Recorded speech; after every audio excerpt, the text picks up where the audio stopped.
The events of the past several days have both shaken my understanding of the world and left me with a disheartened and perplexed disposition.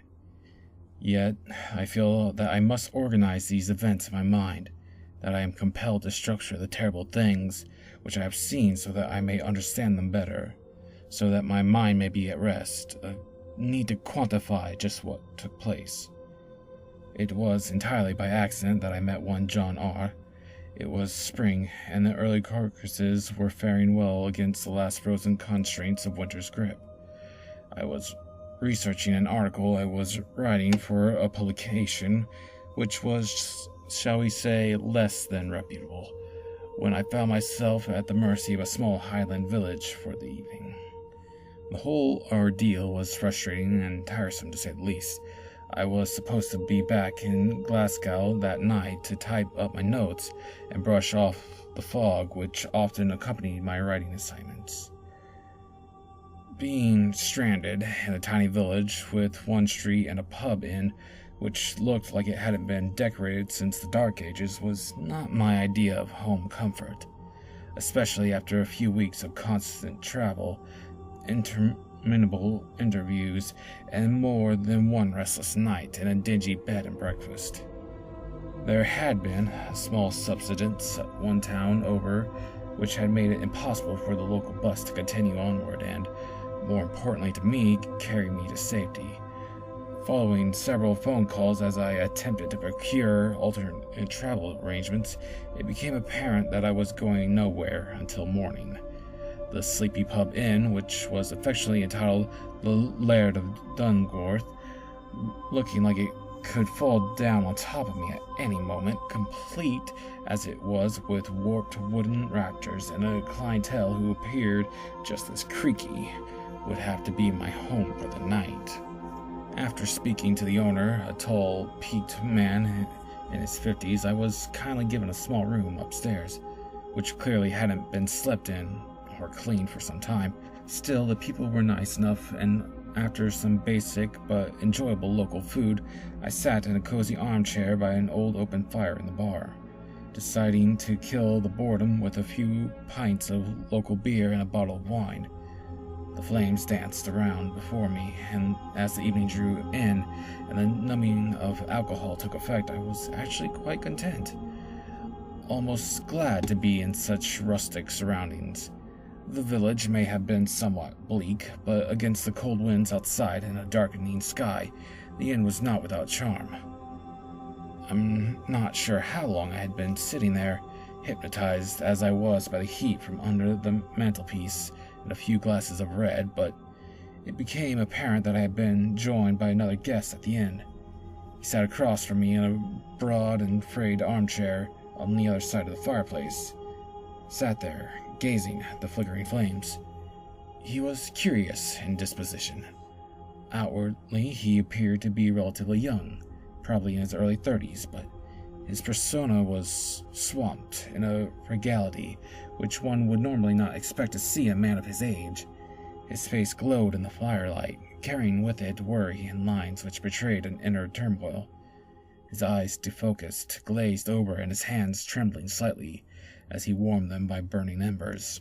"Is there a problem?" I heard the words, but did not register them until they were repeated. "Excuse me, is there a problem?" The man addressed me in a sharp manner, and I was taken aback by the realization that I had been staring at him for several minutes. "No, not at all," I answered apologetically. "I thought I recognized you." As he turned to face me, he displayed in his expression a look of disbelief at my obvious lie, but thankfully not without a small vestige of good humor. "I apologize if I was a little abrupt with you," he said. "It's just that I'm sick and tired of people staring at me around here." He raised his voice at the conclusion of his sentence and cast a wide eye around the pub to the few scattered drinkers and lurkers who populated it. I sensed that those present wished to avoid his gaze. We then diverted into an hour or so of small talk. His name was John R., and he was a land acquirement agent from London. He claimed to be appraising a location nearby, which a local farmer was willing to sell off to property developers, but I immediately sensed that he was not comfortable talking about his work. In fact, he quickly changed the focus of the conversation onto me entirely. My job, life, family, anything. It was as if he needed our exchanges to continue in an obviously failed attempt to keep his mind distracted from a hidden anxiety. Each time I attempted to ask a question about him or his life, he would either provide 1 or 2 word answers or ignore them altogether, moving quickly into a question of his own. Finally, the conversation ran its course, as they often do, with only one real participant, and for a moment we sat in relative silence, the only sounds coming from a few locals propping up the bar and the occasional clink of empty glasses being washed and cleaned by the owner. The pub was now noticeably dimmer, with most of the light being provided by a few small overhead lights and the fire which continued to crackle and flicker all evening. I turned to one of the windows outside, seeing nothing but darkness. Then the words just escaped my mouth without a thought or effort. "Why would people be staring at you, John?" There was a long pause as I looked at him while awaiting an answer. His eyes trained to the floor, but his face etched in worry. I expected no in-depth response given the curtness of his previous conversation, and so continued drinking my wine when he suddenly replied in a somber tone, "They all know, but they don't have the courage to speak about it." Turning to a few fellow drinkers still in the pub, he then shouted, "They're all afraid!" The response from the landlord and his patrons was unusually muted. They seemed to ignore John's accusation entirely, with only the briefest hesitation of movement or conversation proof that they had actually heard the outburst at all. I did not expect such a volatile response, but there was desperation in that shout, anger and frustration.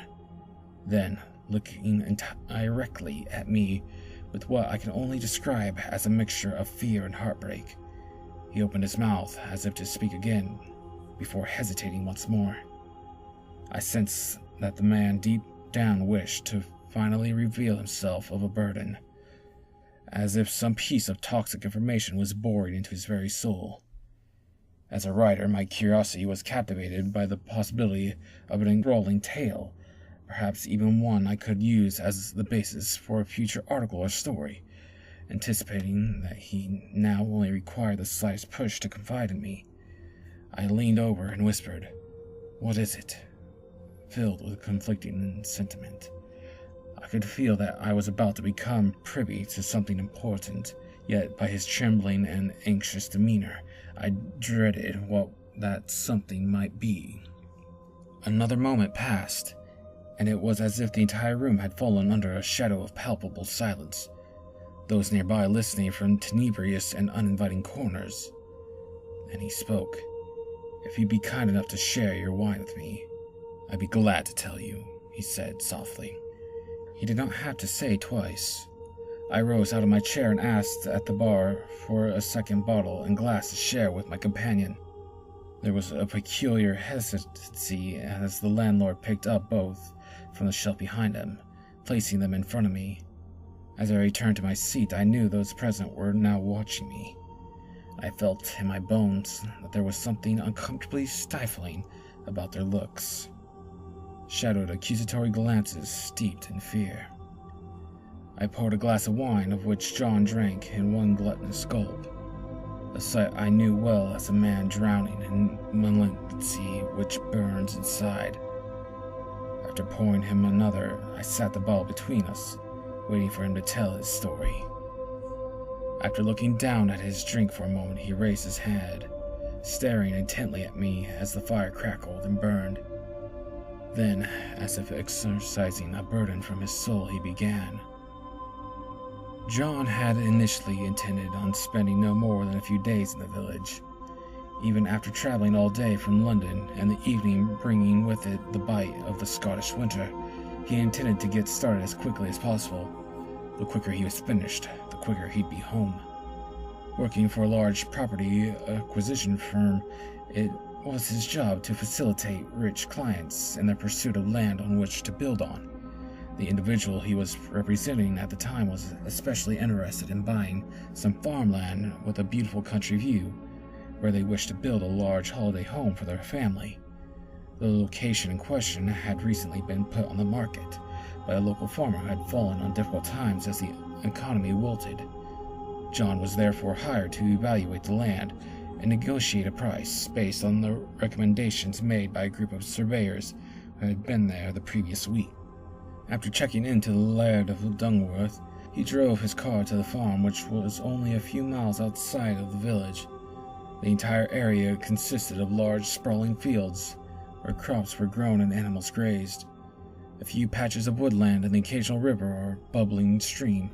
The negotiations were relatively simple. The farmer, an elderly man by the name of Dale, needed an injection of money as soon as possible to keep the rest of the farm on its feet, while the buying client was enthusiastic about the potential purchase and wished to conclude the deal quickly. Regardless, John was always careful about finalizing a deal before he himself had taken a look at the land. Over the years, he had developed a reputation for delivering exactly what the client wanted, without any nasty surprises after a procurement, such as land subsidies or other planning difficulties. Although he didn't much enjoy the groundwork of surveying, he was well qualified to spot anything which might cause difficulties at a later date. But despite this thorough attitude, he still hoped to be back in the city, perhaps as soon as the next day, all things being well. The farmer, Mr. Dale, graciously agreed to take him out to the land by tractor, and it was not without a slight feeling of remorse that John listened to the old man describing the history of the area, his family's attachment to it, and why it was so important for him to keep the place going. But business was business, and the money Dale would make on the 2 fields in question would provide him with a substantial windfall, hopefully enough to help him weather the financial storm. Night approached quickly, and John was delighted that the bumpy and uncomfortable drive did not take too long. After a short time, Dale stopped the tractor, pointing to the 2 adjacent fields he was selling. For the next half hour, John sloshed through the mud and the grass in his boots, taking photographs of where his clients were thinking of building, while pursuing the surveyor's team's note, comparing them with his own observations. Dale did not wish to accompany him in the survey, and so stood by the side of a gravelled path, watching forlornly. Finally, John had finished, but just as he did so, his eyes were drawn to a hill a few miles away, one which looked out over the entire area. It appeared to be uninhabited, with what looked like patches of woodland and grassland being its only distinguishing features. Despite its distance, the hill seemed to dominate the horizon. Without verbalizing it, he felt as though it was special or unique somehow. On returning to the tractor, he pointed to it, but Dale seemed unwilling to talk about the particular subject, answering any questions pertaining to it with an icy silence. It was John's job to keep a portfolio of land, which he thought clients might have been interested in, and with what to him looked like a beautiful view of the countryside, it would be something worth appraising for development, especially for a rich business person in love with the Scottish Highlands. On the short journey back to the farm, John felt compelled to continually glance over his shoulder at the hill and was convinced that his professional instincts were telling him to investigate it more closely. After some annoying persistence, Farmer Dale eventually surrendered his silence and spoke briefly on the subject, with obvious disdain for the unusual landmark. When asked who owned it, even if perhaps Dale himself was the landlord, but at the mere mention of this the farmer scoffed, saying only, "No one owns that place, and no one goes there neither." He would not say much else, but before John departed for the inn, the farmer placed a reassuring hand on his shoulder, and advising him to leave the hill alone, that it was dangerous, and that he hoped he would never have to speak of it again. While Dale seemed to fear any mention of it, the overriding impression conveyed was that the old man was dominated by a profound sadness, one which was best left alone. As much as he was fascinated by the farmer's warnings, it was not the first time that John had encountered local superstitions, ones which he of course never listened to. Otherwise he might have lost out a few good pieces of land or property throughout the years. The stories locals would entertain him with always seemed to revolve around older, more remote parts of Britain. In the past, he had been told tall tales about abandoned houses, which carried with them the stain of some murderous deed, or woods which should not be cut down for fear of what lived in them. But without exception, nothing untoward had ever happened. There was no solidity to the myths, and while he enjoyed listening to accounts of hauntings and strange beings which prowled the moors and open countryside, he had little time for them in his line of work. Such stories were a fun distraction, but beyond entertainment, around a campfire, they served little purpose. Returning to the inn, he was tired and keen to get to bed, hoping to conclude any business the following day. But before he retired to his room, he decided to have a small nightcap at the bar. The landlord seemed amiable enough and happy to have someone staying there, as the inn's location often left it quite empty. But his friendly demeanor altered drastically at the mention of the hill. Much like Dale, the landlord seemed reluctant to give any detailed information about it, and provided his own words of warning, citing bad ground as reason enough to let it be. Whispers and subtle dissension came from the darkened corners of the room, as locals seemed perturbed by John's questions. No one approached him, but he was well aware of their discomfort. His remark of "you'd think the hill was haunted," which was intended as a joke, provoked only silence. The void of sound left John feeling unwelcome. Quickly he finished his drink and walked towards the stairs to his room. But as he did so, a young woman, barely out of her teens, gently touched him on the shoulder and whispered into his ear, "Please don't go to the hill. No one ever comes back." The landlord was within earshot and quickly chastised the girl for even mentioning it, then turned his back while cleaning a pint glass, saying in a stuttered tone, "You sleep well, sir. I hope you can conclude your business tomorrow and get back down to London quickly." To John it sounded more like a warning than a simple good night. The next day he rose early and made his way downstairs to be greeted once more by the landlord, but the man remained relatively quiet, which John found odd since he had seemed to be quite a talkative fellow when he had first arrived. Dismissing his host as just another individual averse to mornings, John grabbed a light breakfast and then made his way back out to the farm to conclude the purchase of Dale's land. As he drove along the quiet country roads, appreciating the impressive landscape even in overcast weather, the farm came into view, but in the distance so too did the hill. He thought that it seemed a little more prevalent or imposing than the day before, with its crooked structure leaning towards the village in the distance, but quickly shook these feelings from his mind, regarding them as the after effects of the townsfolk and their superstitious behavior. And yet, there was something about the place. With only a few administrative duties left to perform, John was hopeful that he could be finished by noon and then make the 7 or 8 hour drive back to London, finishing up those loose ends before taking part in his usual routine. On a desk in his apartment sat a 30-year-old bottle of Balvenie malt whiskey, which he would pour a glass from after completing an important deal. This would be accompanied by a cigarette or two, the only time he smoked, as he couldn't trust himself to not succumb to the habit. A takeaway meal, and the next day off from work to do as he pleased. These were the times he enjoyed the most. The conclusion of a deal and a little break before once again being sent to another remote corner of the British Isles.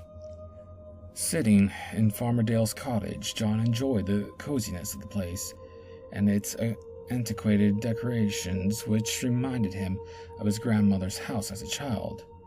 Many of the facings were original, and he was certain that much of the house must have stemmed back countless generations. Dale himself seemed in a more pleasant mood than the day before, making his guests a cup of tea and a sandwich while John prepared the last of the paperwork. As the old farmer pottered around with a kettle and a pair of cups in hand, John glanced through a nearby window. noticing that the house itself looked out towards the nameless hill a few miles away. Without thinking, he mentioned casually that those at the inn seemed wary of it too. On giving John his tea, Dale sat down at the opposite end of the kitchen table, stirring his cup thoughtfully. There was another silence similar to that of the evening before, and despite the cozy surroundings, John once again felt uncomfortable. Then, eventually, that unsettling feeling gave way to annoyance. Why should he not simply ask why people were so afraid of it? These were just superstitions, and it was madness to think that in the modern age people could still be swayed so easily by simple stories. After toying with the idea of remaining quiet, John finally broke the silence. "Mr. Dale, I don't mean to be rude, but ever since I arrived in the village, people seem to be acting strangely about that hill, and they treat me like I've committed a crime just by mentioning it." "Perhaps you did," he replied. "Perhaps you shouldn't have mentioned it at all, son. With all due respect, I just wanted to know who owned it, as I thought it could be good for the area and exciting property development." "Property development," Mr. Dale scoffed. "The only thing that should be done with that place is that the ground be sowed with salt. It's just a hill." "Just a hill!" The old farmer trailed off for a moment, looking out of the window towards the uncomfortable subject of their discussion. Mr. Dale, John said, this time more softly. "I've been to many scenic locations around the UK. I know that some areas have stories. They get a bad name or just seem a little frightening. But in my experience, I have never come across any of them that couldn't be put down to simple superstition. I'll even prove it." "Prove what, lad?" said Mr. Dale, suddenly apprehensive. "I fancy a stroll before I head back to London. I think I'll take a look." Standing up abruptly, the farmer appeared now more anxious than angry. His upper lip quivered, and he had the appearance of a man who had been hiding a destructive amount of stress from the outside world, just waiting to be vented. "You mustn't go there!" he shouted. "Please, Mr. Dale, I didn't mean to offend you." John's thoughts now turned back to the deal at hand. With nothing signed yet, he did not wish to jeopardize it with his curiosity. How would he explain that to his client? The old man slumped back down into his seat as his eyes glazed over, as if fighting a losing battle against an onslaught of terrible memories. "I lost my son to that place," he said, trailing off. "Oh, God, I'm terribly sorry, Mr. Dale. Please accept my apologies. Let's just forget the whole thing." "No, it's not your fault." The old farmer smiled across the table with a sorrowful countenance. "No one talks about my boy. I'm not allowed to. The locals think that just speaking about him and the others will somehow bring more misery down to the village." After a brief pause of contemplation, he broke down, saying, "He was a good lad. We're not built to lose our children. Oh, God." Burying his head in his hands, he began sobbing uncontrollably. John did not know what to say. He could only offer, "I'm so sorry. Is there anything I can do?" Wiping the tears from his eyes, Dale sat back in his chair mournfully. After a few deep breaths, he composed himself and then spoke, his voice quivering with held-back emotion. "No one knows when it started, and no one knows why." "What started?" asked John, his compassion now overpowered by his curiosity. "I grew up in this village, and even when I was a boy, people didn't have a clue. Sure, they talked about old stories, about a dispute between two powerful families, which went back hundreds of years." Dale leaned forward, scratching the graying stubble on his chin before continuing. "But no one knew their names. At least no one who was willing to talk about the hill. The deeds to that land are probably sitting in some solicitor's safe with the owner living the high life somewhere, unaware of the price we all paid. Surely there must be a record of the owners." "I'm sure there is, lad, but you won't find anyone around here who wants to know. Over the years, the odd person would ignore the warnings and venture up there, normally kids daring one another to have a go, but they never come back. Dale shuffled in his seat uncomfortably as tears began to fill his eyes once more. My boy, he didn't listen, and just like the others, he went up, and then he was gone. Surely you went after him? Asked John in disbelief. Yes, I did. I tried to go up there, but as broken by grief as my wife and other children were, they pulled me back from the foot of the hill. They knew it would take me too. So your own son could have been up there hurt, dying, and you didn't go after him all because of a stupid superstition. The idea that myths and lies could have resulted in a young boy's death enraged John. Yet he felt ashamed of himself as soon as the words left his mouth. Dale suddenly flew across the table, grabbing his now unwelcome guest by the collar, battering him against an old stove. "Who do you think you are talking to?" Dale screamed, his voice shaking John to his core. For an old man, he was still as strong as an ox. For a brief moment he thought that the farmer was going to hit him, but then, just as quickly, Dale relinquished his grip, turning his back. When you have 3 other children to feed and a wife who would be heartbroken, you think twice about going up there too. Besides, a few of the boys from the village helped my wife, and well, no one would let me go. Not because they cared about me. Well, maybe they did, but mainly because they live in constant fear of that place, of what's up there, that it might come down and pay us all a visit. Straightening a chair, the old farmer scribbled his signature on the remaining papers and then asked John to leave, which he did after offering his apologies once more. At the door, both men gave their polite goodbyes, with Dale simply adding, "There's an old saying around here, best leave alone. You'd be wise to listen to it." Despite being shaken by the old farmer's volatile reaction to his inquiries, John was still certain that he wanted to visit the hill, knowing that those in the village would try to dissuade or even physically restrain him from doing so.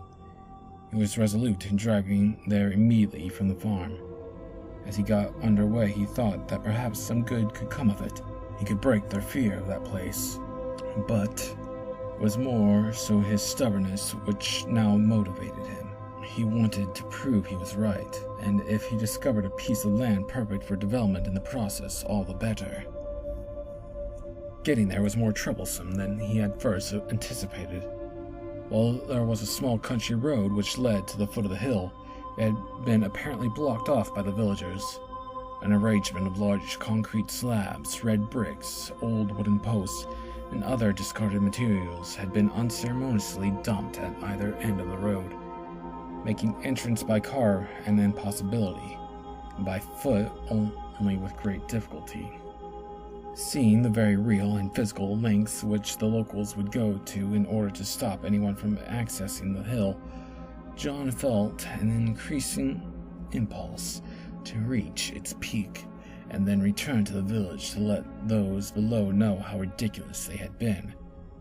After leaving his car by one of the blocked entrances, he climbed over the stack of rubble with some effort, careful not to cut himself on anything which protruded, and then made his way along the road.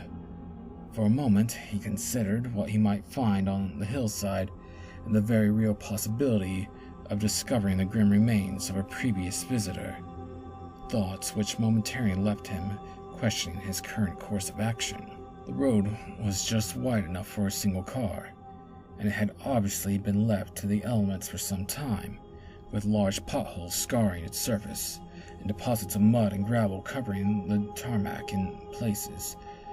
As the hill came into view, he was struck by how much larger it appeared to be than he had estimated.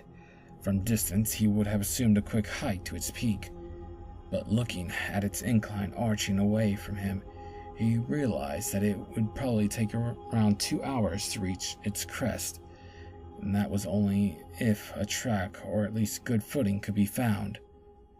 Looking at his watch, it was early afternoon, but he believed he'd still have enough daylight to make it to the top and then back to his car safely. It was there that he began to notice some of the strange landmarks' more peculiar features. It stood quite alone, with no accompanying hills around it, as if it had been left there in isolation, quarantined from the land itself. Its ascent seemed more pronouncedly crooked than it had in the distance, asymmetrical, leaning slightly to one side in bizarre fashion, and its surface was covered in sporadic pockets of trees, while wild and untamed collections of long grasses, a tangle of dead yellow strands embraced or strangled by the green shoots of more successful strains invading all around. Most surprising of all was that there was a man-made path which ran towards the peak, one which he was delighted to discover. It had been spared the onslaught of the wiry and spindly grass, which had consumed everything else.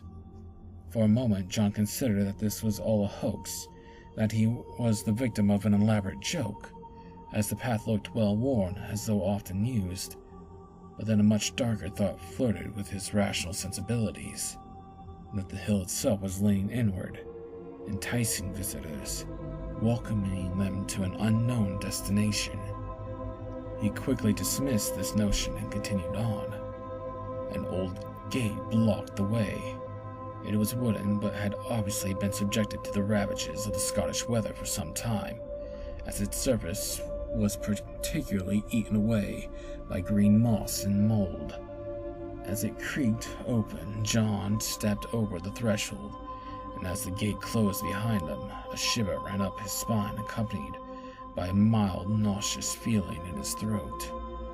If he had been superstitious himself, he would have said that the place was bad, and that the air seemed foul, but he was not easily affected by such thoughts. It is more likely that something he had eaten had not agreed with him, rather than the hill itself acting upon his nerves. Wandering up the path, he attempted to make as good time as possible. The idea of making his way back down at night was not one to be relished. With unsure and unseen footing, and as the afternoon sky was already a little dimmer than it had been at noon, he marched up the hill with intent, excited to take in the view from the top. The incline increased slightly. With it, so too did the sporadic nature of his surroundings. The long grass had claimed everything bar the path, and as clumps of trees occasionally flanked him, he could now appreciate why the locals had come to fear such a place. The reeds of dead grass and ivy encircling each trunk suggesting malevolent purpose. Some of the trees had even fallen over, taking unusual positions at steep angles, appearing as if they had been pulled into the earth, broken by the fingers of grass which had clung to the husks of wood like a very real leviathan.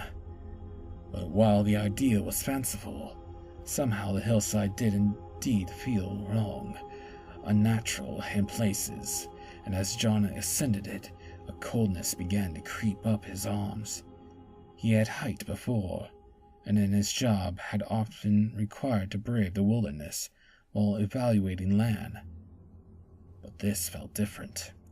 It was as if the land was affecting the temperature rather than the weather, making it increasingly difficult to ignore the oppressive atmosphere of the hill. Stopping for a moment, he rubbed his arms hastily to warm them. Pausing to appraise his progress, he was astonished by how far he had actually climbed. He had been walking for no more than 20 minutes, but looking in the direction he had come from, he must have been at least halfway up the hillside. But how could he be? At every evaluation of the hill's size, it seemed to confound the previous conclusion. It was as if the place was warped somehow. John laughed to himself at being so swept up in the oppression of his surroundings. Yet the silence bothered him. No birds, no rustling bushes filled with rabbits, foxes, or even insects. Indeed, the entire hillside felt dead. No, not dead, he thought, but in the grips of death itself. It was, however, winter, so perhaps he should have expected the seemingly sterility of the countryside, but the quiet still perturbed him. Then another unusual phenomenon came to his attention. An inconsistency, something which contradicted his own memory, his very faculties. The path behind was now different. While climbing, John had been amazed by how overgrown the hillside was compared to the track leading upward. This led him to suspect that it was perhaps used regularly, but on looking down the hill, it was now appeared to be engulfed by the wandering hands of nature. Perhaps not completely, but certainly to a far greater degree than it had been before. The grass swept over it, while bushes and trees leaned in nearby, suggesting a more rugged terrain than he had initially noticed. Yet the path ahead lay clear. Looking to the world outside and down below, everything appeared distant somehow, almost synthetic in appearance. The colors were not as vivid. The meadows which populated the valleys had foregone their vibrancy, and the sky itself filtered down towards the ground with what John could only describe as false light. He struggled to dismiss the unwelcome feelings he was experiencing, and while he continued on for a time, as he climbed, the nausea from when he had first stepped foot onto the hillside returned.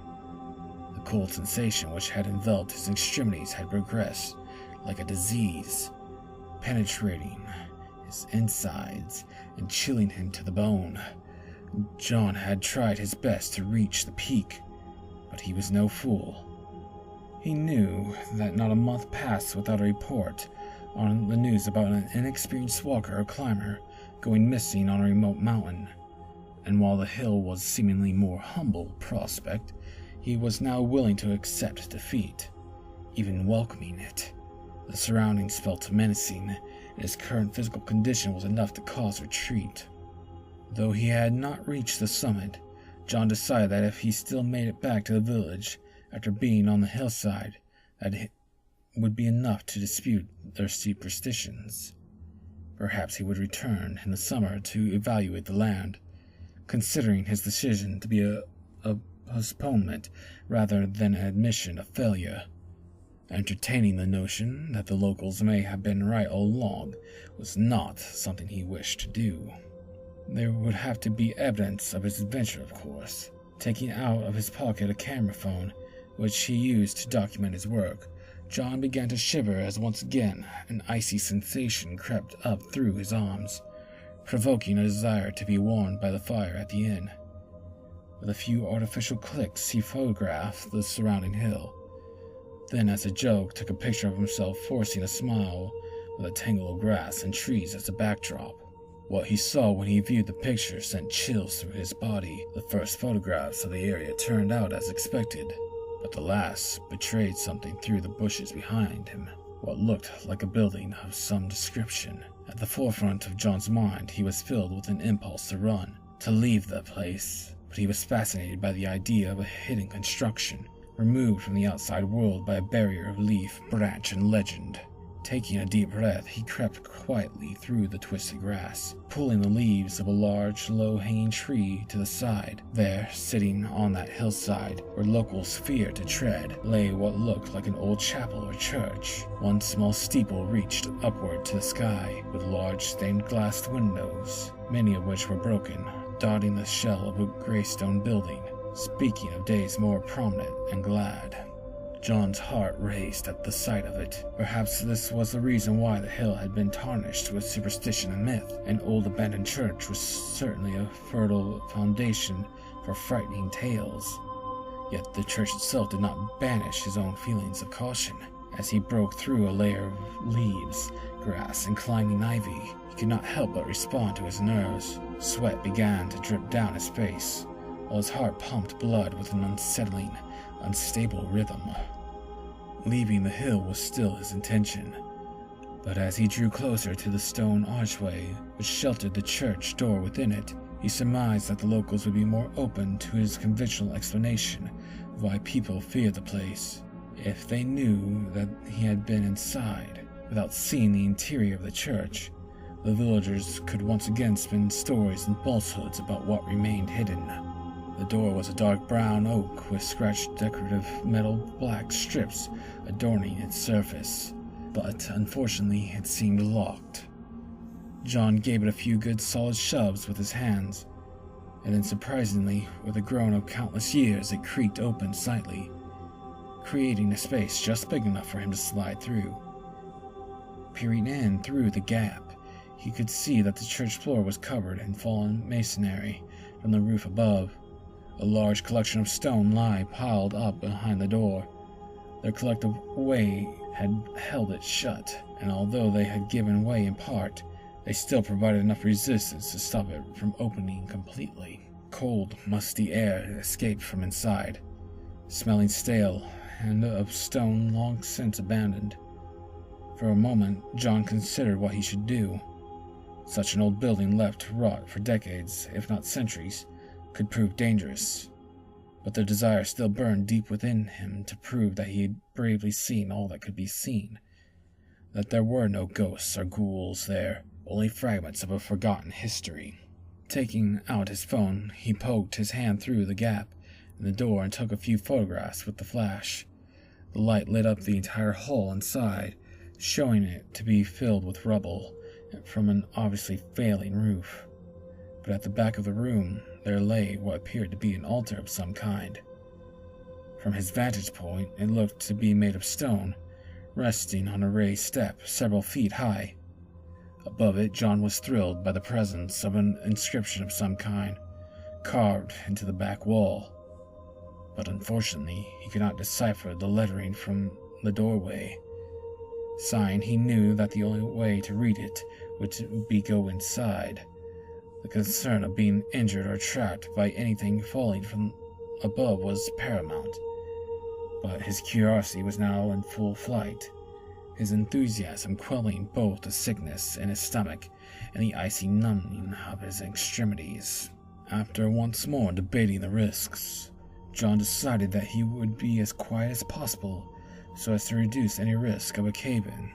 He just had to look. Taking a deep breath, he managed to squeeze through the opening. With a little effort to the darkness inside, using a small light on the back of his phone, he was now better situated to survey his surroundings in greater detail. The air was significantly colder, stinging the back of his throat as he inhaled, and though he had expected the interior to be cooler than the outside due to the volume of stone used in the building's construction, the church in reality felt more like a crypt than any place of worship. Stepping as carefully as he could, trying not to disturb or dislodge the large piles of rubble on the floor, John crept, his eyes trained on the roof overhead, nervous that any loud noise might bring a piece of masonry down on top of him. The extent of the damage now became clear, with the occasional small shard of light penetrating the darkness from a few open wound-like holes above. However, the hall remained surprisingly dim. John found this curious, as he felt that the interior around him should have been more visible somehow. It was as if the light was being absorbed by the darkened corners of the hall, but he immediately dismissed the notion as fanciful and cited his escalation imagination as good a reason as any to keep his nerves in check. Isolated and unknown environments could cloud even the most rational of minds. After climbing over 2 substantial piles of rubble, being careful to avoid several large sharp pieces of broken wood jutting out from underneath, he finally found himself at the rear of the church hall. There lay the altar, a table carved from stone and smoothed by attentive and devoted hands. It was easy to imagine how frightening a priest from the Dark Ages would have seemed, poised up there, spouting fearsome tales from the unenlightened position, foaming at the mouth about damnation and demonic forces preying on the souls of the weak. A sense of elation and excitement filled John's mind. To be standing near to something with such a deep sense of history. Yet he considered warily the possibility that the altar had been quarried from that very hill, wrenched from a deposit of rock deep in the ground, born of processes far older than humanity itself. But the thrill of such an old and rare discovery quickly extinguished those thoughts.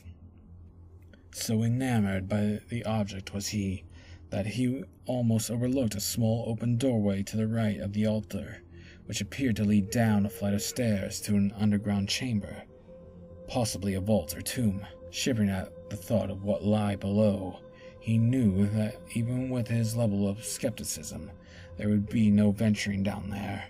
Superstition or not, wandering underneath the floor of a clearly decaying building was not a wise idea. Pointing his phone's narrow beam of white light to the rear of the hall, it cast a diminutive yet welcome glare over a series of dusty steps which led up to the altar's platform, a natural arrangement from which a priest or preacher would have delivered their service hundreds of years ago. But yet there felt little that was natural about it, or its housing.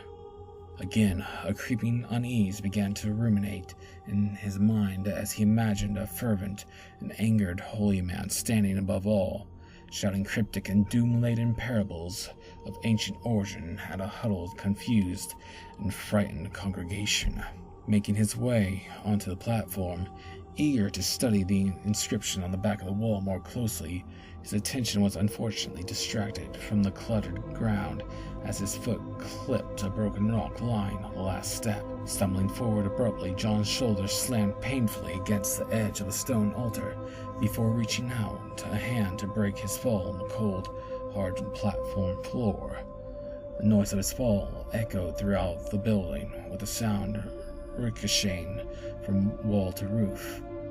For a second he imagined that he heard a fainter sound stirring from elsewhere, close but far. Answering in kind, a small piece of debris plummeted from above, smashing to the ground, teasing and threatening a series of heavier and deadlier replies yet to come. Relief coursed through his body, glad as he was that the object had not been more substantial in size, and even more so that the stone impacted in front of the small doorway rather than against his head. He was becoming increasingly unsure of his safety. Regaining a solid footing, he stood up on the platform, holding his shoulder, which was now battered and bruised, keeping his eyes trained to the roof nervously, all but for a gentle wind whistling through the holes and gaps in the building's outer shell. Silence was omnipotent. Anxious that any other movements might bring the entire ceiling down on top of him, John waited for several minutes before assuming temporary safety from further falling masonry. Then, slowly and more carefully than before, he turned and appraised the altar more closely. Religious iconography dotted its sides along with strange jagged symbols which he did not quite recognize. It was easy to imagine a communion of sorts being given from there. Each member of the congregation somberly approaching, disheveled and malnourished, receiving a blessing from a stern priest who spoke more of wrath than love. John would happily concede to anyone that he was not the most creative or imaginative in nature, but there in that forgotten place he was surprised by how vivid his impressions were. He could almost see those who would have worshipped there, pallid faces sheltering from the bitter cold of winter, bodies withered by the fruitless produce of a poor harvest, yet fear of something extraordinary and undefined suffocating their very thought. Yes, the church was such a decrepit little place that it was easy for the mind to populate it with the ghosts of lamented souls. Of course, he had no way of knowing how correct or inaccurate his assumptions were. Shirking off the shivers of a wandering mind and laughing to himself for being so easily affected by the place, John's gaze finally fell upon the inscription carved above, into the back wall. Reaching out, he ran his fingers over the dips and rough edges left by the author's chisel. It was clear that the message on the wall was out of place, rushed as it was with each letter unaligned with those which came before it, suggesting them to be the product of someone hurried, wishing to spend as little time within the church as possible. Standing back, the light from his phone now illuminated the words, which came sharply into focus, reading, "Those who dwelt in Dungworth took this hill in 1472. In 1481, we gave it back, in hope that we disturbed will forgive us our trespasses."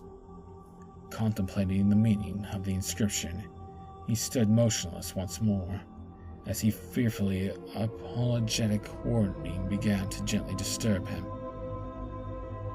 Either the region was one of struggle, having been previously settled by another clan, or perhaps original inhabitants of the hill shared a preoccupation with myth and superstition with their modern counterparts in the village below. At first, the noise did not filter entirely into his awareness. It was only when he repeated with uneven rhythm that his mind recognized its nature. Still facing the inscription, his back turned towards the church hall, the creeping cold sensation he had been experiencing outside returned sharply to his arms. His body quivered in retaliation to the temperature, which had nosedived at an alarming rate, his breath visible in panicked puffs in front of his face. John's flesh crawled once more with fear, as the sound of one foot scuffling a stone floor nearby was slowly followed by another. But who would be in such a place? Not one of the villagers, not with their superstitions and stories of warning and omen about the hillside. The footstep felt close, and as his confidence diminished, John's thoughts now fled simply to escape. As the noise increased in volume, threatening proximity, it was clear that he would have to rush past whoever stood there to make it to the door. There was nothing left for it. He had to push the jarring fear which now gripped him out of his mind. Slowly he turned to face whoever was behind him. For a moment he thought that he would be faced by the strained faces of those from his imagination. But the hall was devoid of life, empty, yet still the sound of feet scuffling cold stone, like sandpaper on skin, filled the air. John's frozen gasp rang out as something moved in the corner of his eye. Turning quickly to the darkened doorway which led underneath, the head of an undecipherable figure moved as its body raised up slowly with each shuffling step from below. Terror coursed through his veins to such a degree that his rationality melted away, only to be replaced by pure instinct. As he burst into a sprint, jumping off the platform, leaving the altar inscription behind, he felt a deep and unyielding fear tear at his insides. Stumbling as he landed, the impact dislodged more debris from above as several pieces of large stone smashed into the church floor, one narrowly missing his head by only a few inches. The exit drew ever closer, and fevered thoughts now filled his mind as he scrambled over and through piles of ruined and forgotten sediment, dead skin cast off by ancient building without remorse. For a moment he felt surrounded, impressed upon by a man of the cloth preaching of sin and ancient evil, while a pitiable and diminished congregation huddled together in fear of what walked nearby. As the footsteps scuffled the dirt and dust-ridden floor, John's clarity of mind returned, and as he began to climb up a large pile of broken wood and stone, the door to safety on the other side, his curiosity calmed his nerves momentarily.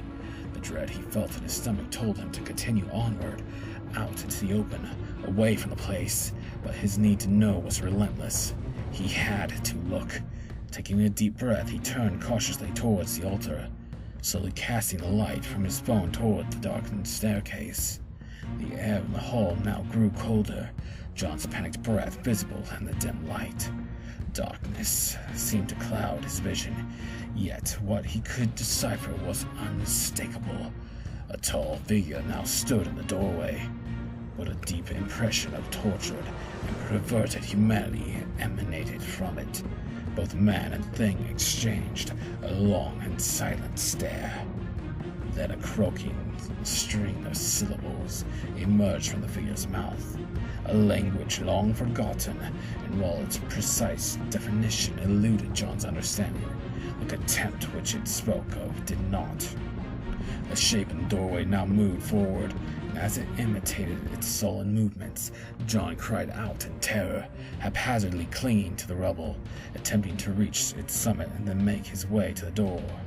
Now he did not care for silence, his clamoring movements echoing throughout the hall, several pieces of stone plunging once more from the roof. As he reached the top of the mound, at the very last moment he peered above, only to see a rock as large as a man hurtling towards him. Jumping for his life, he tumbled down to the other side of the debris pile. As his body rolled down towards the floor, a searing pain wrenched through his side, slamming against the stone ground.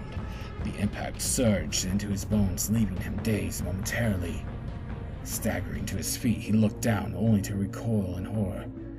A large chunk of wood had impaled itself several inches into his right side.